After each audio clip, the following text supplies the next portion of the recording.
Hello friends, welcome back to our channel toppers target. I hope आप सब अच्छे होंगे और आप सबकी प्रिपरेशन अच्छे से चल रही होगी। जैसा कि आप सब जानते ही हैं कि आपका जो एग्जाम 20 अगस्त को होने वाला है, उसके लिए हम प्रीवियस ईयर क्वेश्चन डिस्कस कर रहे थे। एज पर डिमांड आज हम आपके लिए लेकर आए हैं 2013 का साइंस का प्रीवियस ईयर क्वेश्चन पेपर। अगर आप चैनल पर नए हैं तो वीडियो को एंड तक देखिएगा और हमारे चैनल को सब्सक्राइब करिएगा। तो वीडियो को स्टार्ट करते हैं। तो सबसे पहला क्वेश्चन है आपका, वो है the step required for the conversion of kitchen garbage into manures are given below in a jumble form। कि कौन कौन से स्टेप्स रिक्वायरमेंट होते हैं कि जो किचन गार्बेज को एक मैन्योर में क्या कर देते हैं, कन्वर्जन कर देते हैं। तो ये कुछ स्टेप्स गिवन है जो कि जंबल फॉर्म में हमें इन्हें करेक्ट सीक्वेंस में लगाना है। तो बेसिकली जो कंपोस्ट होता है, कंपोस्ट फॉर्म कैसे होता है, तो कंपोस्ट फॉर्म होता है बाय ऑर्गेनिक वेस्ट से। कि compost is form of by organic waste. Organic waste जैसे बात करें कि जैसे एग शेल्स होगा या फिर जो किचन का जो गार्बेज होता है उससे क्या होता है, कंपोस्ट फॉर्म होता है। अब करेक्ट सीक्वेंस की बात करें कि कैसे किचन का गार्बेज जो है वो मैन्योर में कन्वर्जन हो जाता है उसका कैसे। तो जो सबसे पहला आता है, हमें क्या करना है कि cover the bottom of the pit with sand. कि सबसे पहला जो पॉइंट आएगा आपका वो आएगा कि हमें जो गड्ढे के तल को रेत से ढक दे। तो जो बी पॉइंट आ जाएगा वो क्या होगा आपका, सबसे पहले होगा। उसके बाद हम क्या करते हैं, उसके बाद हम उसके अंदर क्या डालते हैं, गार्बेज डालते हैं। तो जो आपका फर्स्ट ऑप्शन है put the garbage in the pit, वो करेक्ट हो जाएगा। उसके बाद हम क्या करते हैं, उसके अंदर वॉर्म्स ऐड करते हैं। तो चेक करते हैं अपना ऑप्शन ऐड वॉर्म्स, तो डी क्या हो जाएगा, करेक्ट हो जाएगा। एंड लास्ट ऑप्शन जो बचता है दैट इज सी, कि cover the pit loosely with grass और अ गनी बैग। कि गड्ढे को घास या एक बोरे के साथ ढीले ढंग से कवर करें। तो जो आपका ऑप्शन करेक्ट हो जाएगा वो हो जाएगा बी ए डी सी। तो ऑप्शन चेक कर लेते हैं। करेक्ट सीक्वेंस जो है आपका कि फर्स्ट है आपका B A C D, second is B C A D, जो थर्ड है that is B A D C. जो आपका सी ऑप्शन हो जाएगा वो क्या हो जाएगा, करेक्ट हो जाएगा। कि जो सबसे पहले हम क्या करेंगे, cover the bottom of the pit with sand, then after that put the garbage in the pit. उसके बाद उसके अंदर वॉर्म्स ऐड करेंगे। लास्ट में क्या करेंगे कि उस गड्ढे को ग्रास और जो बोरी से क्या कर देंगे, ढक देंगे। तो ये करेक्ट कन्वर्जन है, करेक्ट सीक्वेंस है जो किचन गार्बेज को किस में कन्वर्ट करता है, मैन्योर में। नेक्स्ट क्वेश्चन देखते हैं। क्वेश्चन नंबर सेकंड है आपका, two organisms are best friends and live together. कि दो ऑर्गेनिज्म हैं जो बेस्ट फ्रेंड है और एक दूसरे के साथ क्या करते हैं, रहते हैं।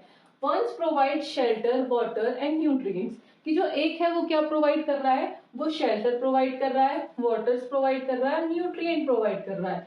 वहीं दूसरा क्या कर रहा है, दूसरा उसके लिए खाना प्रिपेयर कर रहा है। तो ऐसे एसोसिएशन ऑफ ऑर्गेनिज्म को हम क्या कहते हैं, किस टर्म से हम उसे जानते हैं। तो ऑप्शन देख लेते हैं। सबसे पहला आता है ऑटोट्रॉफी। ऑटोट्रॉफी मींस, ऑटो का मतलब होता है self, trophy means nourishment,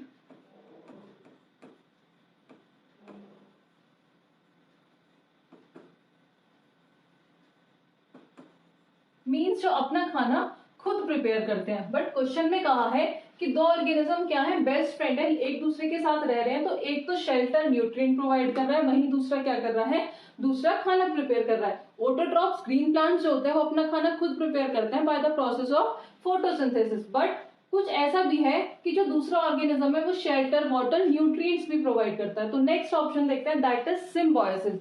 symbiosis का मतलब होता है living together. Symbiosis means living together, means कि एक साथ रहना। जो सिन का मतलब होता है, syn means together, bios means life, means कि कह सकते हैं कि ये क्या है, ऐसे ऑर्गेनिजम्स हैं या फिर कि जो एक दूसरे को क्या प्रोवाइड कर रहे हैं, कि वहीं एक साथ रह रहे हो और एक जो प्रोवाइड कर रहा है वो क्या प्रोवाइड कर रहा है, शेल्टर वाटर न्यूट्रिएंट, और दूसरा क्या कर रहा है, उसके लिए फूड प्रिपेयर कर रहा है। तो इस एसोसिएशन को हम क्या कहते हैं, that is known as symbiosis. जो आपका फर्स्ट ऑप्शन हो जाएगा वो क्या, सॉरी जो आपका सेकेंड ऑप्शन हो जाएगा सिम्बायोसिस, वो क्या हो जाएगा, correct answer. Third question, next question जो है आपका दैट इज थर्ड। क्या है third question, frog and earthworm breathe through their skin. कि जो फ्रॉग्स हैं और अर्थवर्म है, जो सांस वो किसके थ्रू लेते हैं, वो स्किन के लेते हैं because of which the skin of both the organism is, कि जो दोनों ऑर्गेनिज्म की जो स्किन है वो कैसी है। तो जो दोनों ऑर्गेनिज्म की जो स्किन है वो होती है moist and slip. So option check करते हैं। जो फर्स्ट ऑप्शन है वो है ड्राई एंड रफ, तो ये तो इनकरेक्ट हो गया। Next is dry and slimy, ये भी इनकरेक्ट हो गया। Third is moist and rough, ये भी इनकरेक्ट हो गया। And last one is moist and slimy, तो जो आपका डी ऑप्शन हो जाएगा वो क्या हो जाएगा, करेक्ट हो जाएगा। नेक्स्ट क्वेश्चन देखते हैं। So question number 4 is select from the following a set of kharif crops. Basically जो हमारी क्रॉप्स होती हैं वो दो तरीके की होती हैं, एक होती है खरीफ क्रॉप्स, दूसरी होती है रबी क्रॉप्स।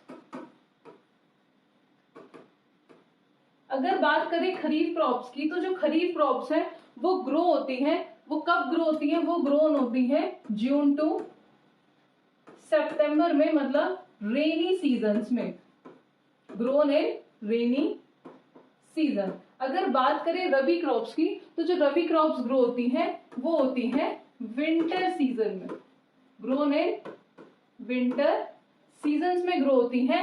और अगर इनकी मंथ की बात करें तो that is October to March. But question में पूछा है select from the following a set of kharif crops, कि बताना है कि इनमें से कौन सी खरीफ क्रॉप्स है। तो एग्जांपल की बात करूं मैं अगर खरीफ क्रॉप्स की, तो जैसे पेडी, मेज, कॉटन, सोयाबीन, ये सब किसके एग्जांपल है, ये सब खरीफ क्रॉप्स के एग्जांपल है। तो जो फर्स्ट ऑप्शन है कॉटन, पैडी, पी, लिंस, तो ये तो हो गया इनकरेक्ट। सेकंड देखते हैं पैडी, मेज, कॉटन, सोयाबीन, तो जो आपका बी ऑप्शन हो जाएगा वो क्या हो जाएगा, करेक्ट हो जाएगा, कि पैडी, मेज, कॉटन, सोयाबीन क्या है, is a set of kharif crops. Next देखते हैं। फिफ्थ क्वेश्चन है आपका, study the following statement about the effect of weeds on the crop plants. कि इन स्टेटमेंट्स को पढ़ना है कि जो वीड्स का क्रॉप प्लांट्स पे क्या इफेक्ट पड़ता है। तो वीड्स क्या होते हैं, वीड्स होते हैं अनडिजायरेबल प्लांट, अनडिजायरेबल प्लांट जो ग्रो कर जाते हैं क्रॉप प्लांट के साथ। तो ये क्या अफेक्ट करते हैं क्रॉप प्लांट पे। तो फर्स्ट ऑप्शन है आपका they help crop plant to grow healthy, कि ये क्या करते हैं, ये क्रॉप प्लांट को हेल्दी ग्रो करने में हेल्प करते हैं, नहीं, क्योंकि ये क्या है, अनवांटेड प्लांट है, तो ये ऑप्शन तो आपका क्या हो जाएगा, इनकरेक्ट। दूसरा दे इंटरफेयर इन हार्वेस्टिंग, कि जब कुछ अनवांटेड प्लांट्स हो जाएंगे क्रॉप के साथ तो वो क्या करेंगे, कटाई में इंटरफेयर करेंगे, तो ये ऑप्शन क्या हो जाएगा, सही। नेक्स्ट देखते हैं they affect plant growth, yes, कि जो वीड्स होती हैं वो प्लांट ग्रोथ के अफेक्ट पे भी क्या करती हैं, अफेक्ट करती है प्लांट ग्रोथ पे। थर्ड नेक्स्ट आता है they compete with crop plants for water, nutrient, space and light, yes, ये भी क्या हो जाएगा, करेक्ट हो जाएगा। तो ऑप्शन चेक कर लेते हैं। तो आपका थर्ड ऑप्शन है that is B, C, D, वो क्या हो जाएगा, आपका करेक्ट हो जाएगा। नेक्स्ट क्वेश्चन देखते हैं। Question number 6 is when we add aluminium foil to freshly prepared sodium hydroxide, कि जब हम एल्यूमिनियम फॉयल को ऐड कर रहे हैं किसके साथ, freshly prepared sodium hydroxide solution के साथ। सोडियम हाइड्रोक्साइड क्या है, दैट इज NaOH, और NaOH क्या होता है, एक बेस होता है। अ गैस इज प्रोड्यूस, तो एक गैस प्रोड्यूस होती है।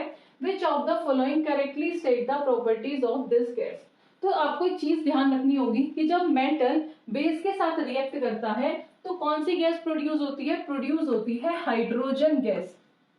कौन सी गैस प्रोड्यूस होती है, हाइड्रोजन गैस प्रोड्यूस होती है। और हाइड्रोजन गैस कैसी होती है, कलरलेस होती है और ऑर्डरलेस होती है, कलरलेस और ऑर्डरलेस होती है। और तब मेटल बेस के साथ रिएक्ट करता है तो हाइड्रोजन गैस रिलीज होती है विद पॉप साउंड। अब अपने ऑप्शन चेक कर लेते हैं। फर्स्ट ऑप्शन है कलरलेस एंड ऑर्डरलेस गैस, ये बात तो सही है कि कैसी गैस रिलीज हुई है, colourless and odourless, which extinguish a burning match stick, but ये क्या हो गया, इनकरेक्ट हो गया। Next is colourless and odourless gas which promotes burning of a candle, नहीं, ये भी इनकरेक्ट है। लास्ट है brown coloured pungent smelling gas, ऐसा भी नहीं है। लास्ट देखते हैं कलरलेस एंड ऑर्डरलेस गैस, ये तो बात सही है, which produce a pop sound, कि जो हाइड्रोजन गैस जो रिलीज होती है that is a colourless and odourless gas, जो क्या प्रोड्यूस करती है, पॉप साउंड प्रोड्यूस करती है when a burning matchstick is brown near it, कि जब जो हम मैचस्टिक जला रहे हैं वो उसके पास होगी तो कौन सी साउंड प्रोड्यूस करेगी, पॉप साउंड। तो जो आपका फोर्थ ऑप्शन हो जाएगा, जो डी ऑप्शन हो जाएगा, वो क्या हो जाएगा, करेक्ट हो जाएगा। तो आपको ये ध्यान रखना है कि जब कोई भी मेटल बेस के साथ रिएक्ट करता है तो हाइड्रोजन गैस रिलीज होती है, जो कैसी साउंड प्रोड्यूस करती है, पॉप साउंड प्रोड्यूस करती है। नेक्स्ट आता है आपका question number 7, aqueous solution of which of the following oxides will change the colour blue litmus to red. कि बताना है कि एक्वस सॉल्यूशन इनमें से ऐसा कौन सा ऑक्साइड्स है जो कलर चेंज करता है ब्लू लिटमस टू रेड। तो हमें एक चीज पता है कि ब्लू लिटमस टू रेड कब चेंज होता है, ये होता है एसिडिक कंडीशन में। और हमारे जो नॉन मेटेलिक ऑक्साइड्स होते हैं वो नेचर में कैसे होते हैं, वो होते हैं एसिडिक। जो नॉन मेटेलिक ऑक्साइड्स होते हैं, नॉन मेटेलिक ऑक्साइड्स नेचर में कैसे होते हैं, वो होते हैं एसिडिक। तो एसिडिक क्या करता है, ये ब्लू लिटमस को किस में चेंज कर देता है, रेड में चेंज कर देता है। तो फर्स्ट ऑप्शन देखते हैं। फर्स्ट है आपका copper oxide, second is iron oxide and third is magnesium oxide. तो ये तीनों क्या है, ये तीनों है बेस। बचा क्या आपका सल्फर डाइऑक्साइड। तो सल्फर डाइऑक्साइड क्या है, एक एसिडिक है जो किसमें चेंज कर देता है, ब्लू को रेड में चेंज कर देता है। जो आपका करेक्ट आंसर हो जाएगा वो हो जाएगा डी।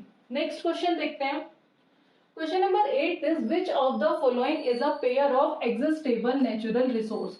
बताना है कि कौन सा पेयर एग्जिस्टेबल नेचुरल रिसोर्स है। तो एग्जिस्टेबल नेचुरल रिसोर्स लंबे टाइम तक नहीं मिलते हमें। जैसे ऑप्शन देखते हैं, फर्स्ट है कोल एंड सॉइल, तो सॉइल भी हमारे पास है ही। दूसरा पेट्रोलियम एंड वाटर, ये भी अवेलेबल है। बचा क्या, मिनरल वाटर, हमें लॉन्ग टाइम तक यूज में हमारे नहीं आते। तो आपका सी ऑप्शन है वो क्या हो जाएगा, करेक्ट हो जाएगा कि एग्जिस्टेबल नेचुरल रिसोर्स क्या हो जाते हैं, एग्जिस्ट हो जाते हैं। तो जो आपका सी ऑप्शन हो जाएगा वो क्या हो जाएगा, करेक्ट हो जाएगा। क्योंकि सनलाइट भी खत्म नहीं हो सकती। सनलाइट क्या है, नॉन एग्जिस्टेबल नेचुरल रिसोर्स है, बट मिनरल्स और वाइल्ड लाइफ क्या है, एग्जिस्टेबल नेचुरल रिसोर्स। नेक्स्ट क्वेश्चन देखते हैं। Question number 9 is which of the following statement is true about endemic species. ये क्वेश्चन तो बहुत बार पूछा गया है कि एंडेमिक स्पीसीज के बारे में एक सही स्टेटमेंट बतानी है। तो सही तब बता पाओगे तब ये पता होगा कि एंडेमिक स्पीसीज कौन सी होती है। तो एंडेमिक स्पीसीज वो स्पीसीज होती हैं जो पर्टिकुलर किसी स्पेसिफिक हैबिटेट में पाई जाती हैं, जिन्हें हम कहते हैं एंडेमिक स्पीसीज। लेते हैं, फर्स्ट ऑप्शन है आपका they are not affected by the destructions of their habitat, कि वे अपने निवास स्थान के विनाश से प्रभावित नहीं होते हैं। दूसरा है they are found only in zoos and botanical garden, कि वो सिर्फ जूस में या फिर बॉटनिकल गार्डन में ही पाए जाते हैं, जो मतलब चिड़ियाघरों में।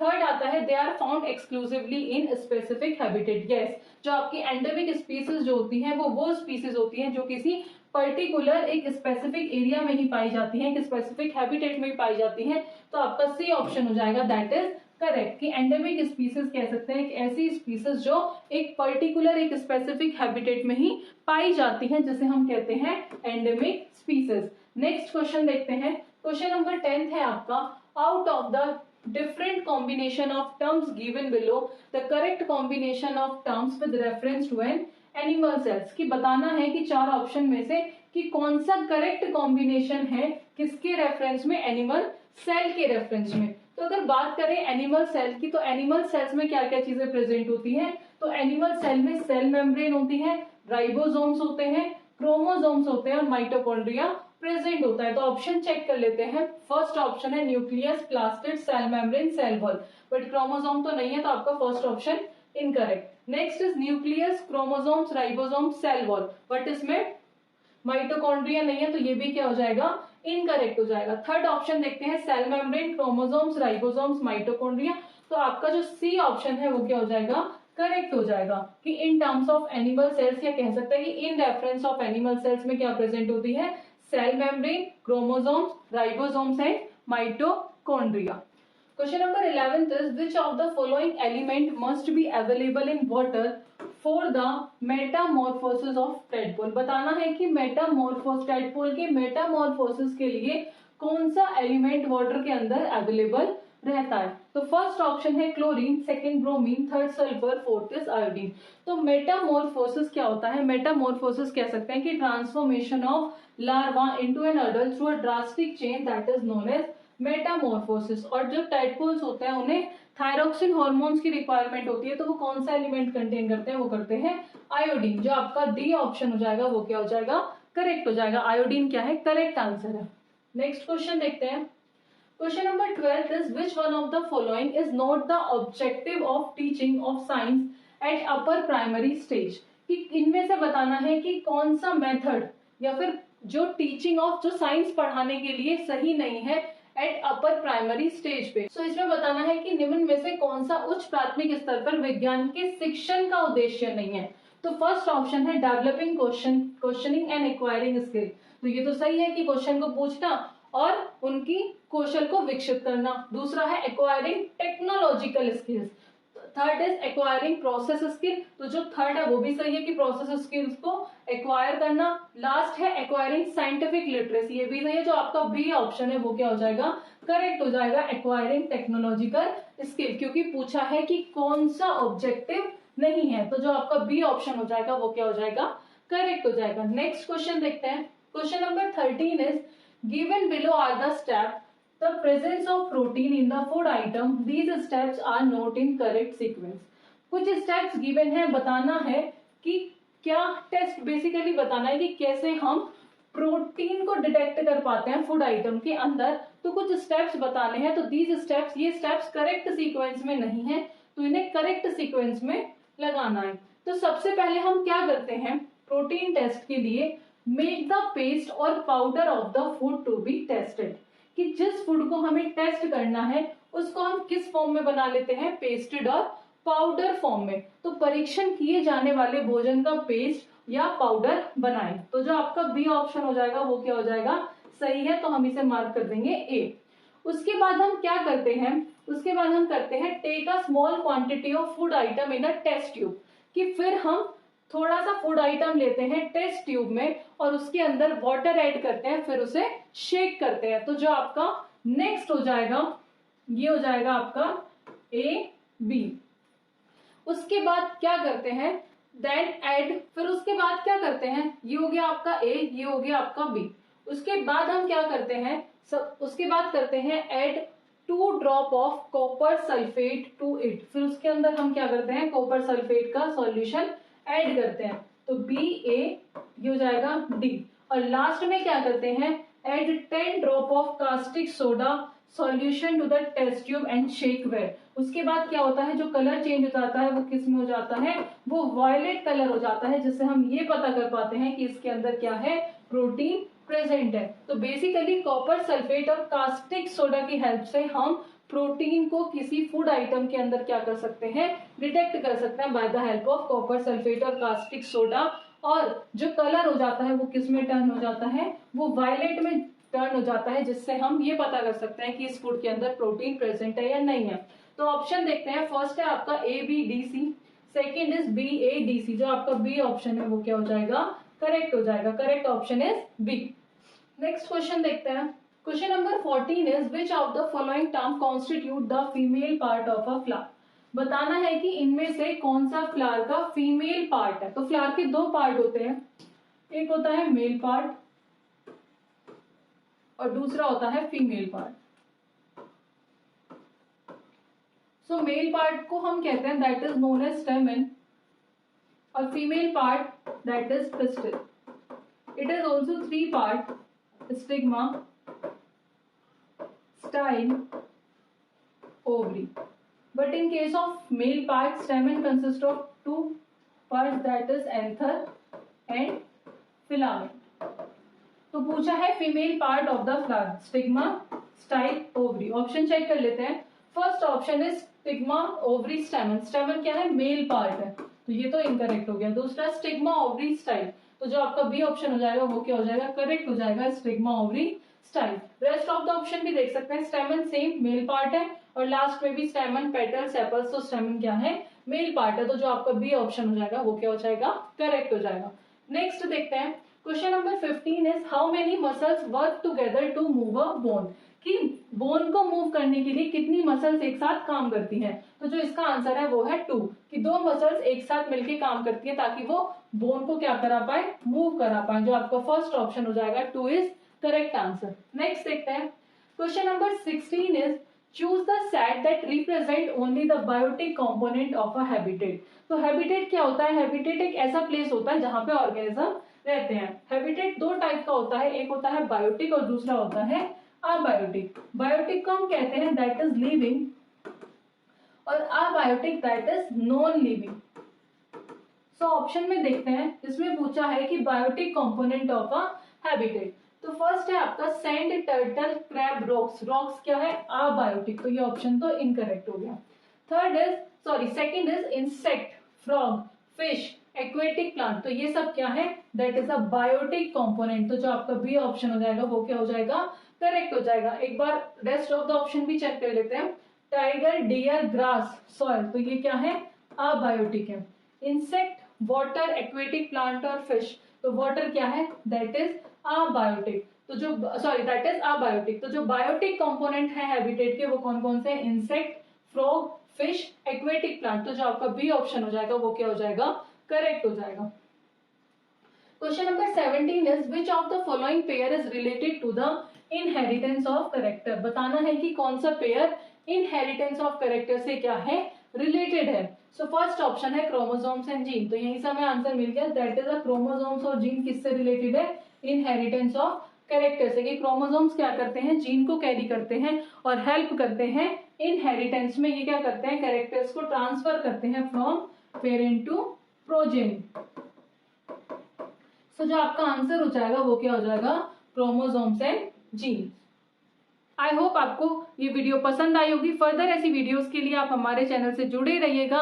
और जहां तक है कि ये वीडियो आपके एग्जाम्स में आपको जरूर हेल्प करेगी। अगर आप चैनल पर नए हैं तो चैनल को सब्सक्राइब करें। अगर आप देना चाहते हैं फ्री मॉक टेस्ट तो आप हमारी एप्लीकेशन पे जाकर दे सकते हैं, जिसका लिंक आपको डिस्क्रिप्शन बॉक्स में मिल जाएगा। और अगर आप नोट्स या फिर इस पीडीएफ के लिए भी आप हमारी एप्लीकेशन डाउनलोड कर ले, जिसपे आपको फ्री मटेरियल में ये नोट्स पीडीएफ मिल जाएंगे। अगर वीडियो अच्छी लगी हो तो please like, share and subscribe. Thank you.